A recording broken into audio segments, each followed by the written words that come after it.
faut-il copier les Suédois? La question peut faire sourire. Qu'aurions-nous à attendre d'un pays de 9 millions d'habitants situé tout au nord de l'Europe?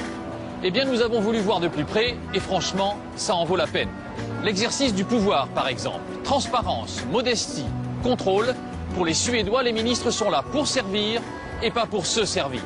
Reportage de Romain Messi et Jean-François Monnier.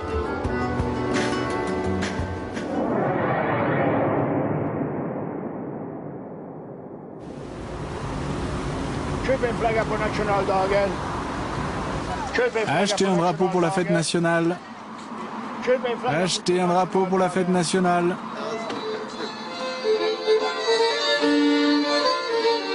Le 6 juin, en Suède, c'est jour de fête. Dans le principal parc de la capitale, l'ambiance rappellerait plutôt une kermesse de village. Et pourtant, la famille royale au complet est de sortie. Pas de quoi en faire une montagne. Un public clairsemé s'est réuni pour écouter le discours du roi, aux accents très familiaux. Notre fille aînée va se marier. Applaudissements discrets. Seule exubérance, un tube du groupe suédois ABBA, repris par la fanfare du quartier.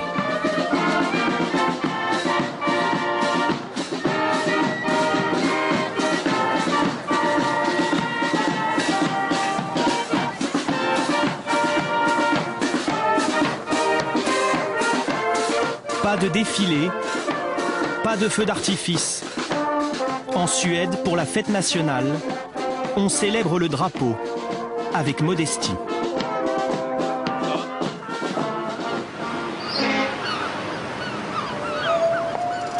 Ici, même les ministres font profil bas.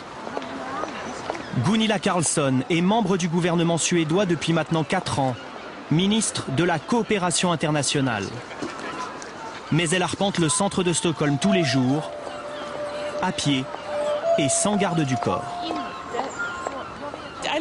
J'adore marcher, ça me fait faire de l'exercice. Et puis c'est tellement agréable lorsqu'il fait aussi beau. Les hommes politiques ne sont pas des célébrités, vous savez. À cette époque de l'année, j'essaye d'être dehors, autant que possible.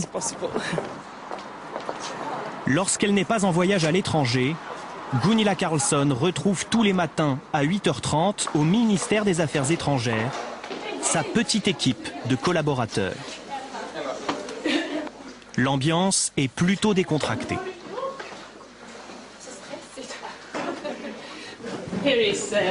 Voici Hans, l'un de mes conseillers. Brigitte, elle s'occupe de mon agenda politique. Et voilà ma salle de conférence. C'est très modeste. Oui, c'est une salle de travail. Notre cuisine. Et voilà le bureau d'Anne-Sophie, ma directrice de cabinet.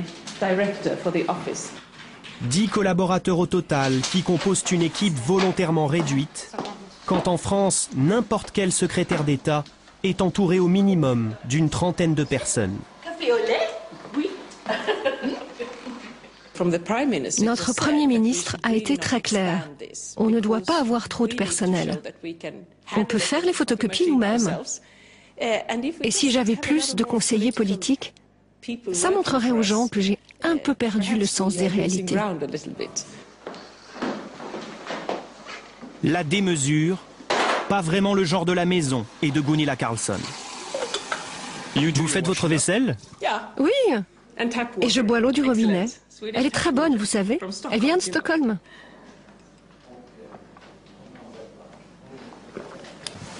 Une ministre au régime sec.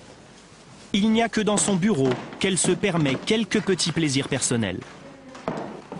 Voilà mon bureau. Je l'aime beaucoup. Je passe énormément de temps ici. C'est pourquoi je voulais des couleurs vives et de la lumière. Un canapé bon marché, une télévision qui n'a rien d'un écran géant. Vous ne pouviez pas acheter des meubles trop chers? Non, j'avais des idées et le décorateur m'a dit ce qui était possible. En fait, j'ai hérité de ces canapés du ministre des Finances et on les a rénovés un petit peu. Un mobilier d'occasion, quelques centaines d'euros de dépenses seulement. Un bureau fonctionnel comme à la maison. Et regardez, pour ranger mes livres, je fais tout moi-même sur ces étagères. Comme ça, je ne suis pas perdue. Aucun avantage particulier, la ministre est soumise aux mêmes règles que tous les fonctionnaires. Ça, c'est mon téléphone personnel, avec ma fille et son cheval en fond d'écran. Et ça, c'est mon téléphone professionnel. Vous ne pouvez pas l'utiliser pour un appel privé? Non. Ça arrive. Et je pense que les gens comprennent que cela puisse arriver, par erreur. Mais j'essaye vraiment d'éviter.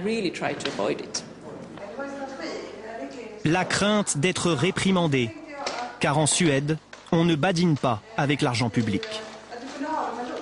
Voici le buffet, on ne peut plus sobre, qui attend cette délégation des Nations Unies. Mais si le gouvernement suédois chasse le superflu dans les bureaux de ses ministères, il consacre dans le même temps 1% de son PIB à l'aide internationale. C'est bien plus que la France et les autres pays européens. Pendant la réunion, le staff de la ministre prépare son prochain déplacement au Luxembourg. J'ai regardé quelques vols. Gunilla peut partir de Stockholm à 16h15 et elle arrive à Francfort, puis de Francfort à Luxembourg. Même pour les voyages officiels, la ligne de crédit de la ministre est limitée. La ministre doit prendre des vols en classe économique pour l'Europe. Et on réserve la classe affaires uniquement pour les vols supérieurs à 3h30, comme l'Afrique par exemple. Et pour les hôtels?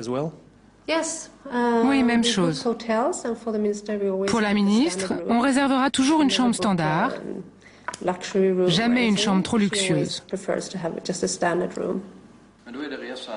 Inconcevable de voler sur un jet privé ou de dormir dans un palace, comme cela peut arriver aux politiques français. Le train de vie d'un ministre se doit d'être modeste, car au moindre faux pas, les tabloïds ne rateront pas leur cible. Karin Eriksson travaille pour le journal L'Expressen, un quotidien suédois très populaire. Une de ses missions, le contrôle des notes de frais des ministres. Bonjour, j'ai demandé à voir les factures de voyage de Gunilla Carlsson. Elles doivent être prêtes. Dans les ministères suédois, les notes de frais sont publiques et consultables sur place par n'importe quel citoyen. Une transparence totale et une aubaine pour les journalistes.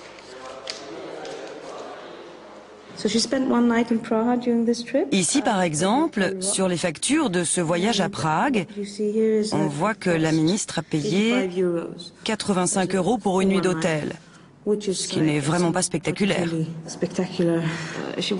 En fait, je vérifie surtout s'il n'y a pas de dépenses personnelles qui auraient été payées avec l'argent du ministère. Et si ça va, il n'y a pas de minibar. Un contrôle draconien qui fait de la Suède le 3e pays le moins corrompu au monde, quand la France ne pointe qu'au 24e rang. Ici, il ne faut parfois pas beaucoup plus qu'un minibar pour déclencher un scandale. Mona Sahlin, vice-premier ministre de la Suède en 1995, en a fait la douloureuse expérience.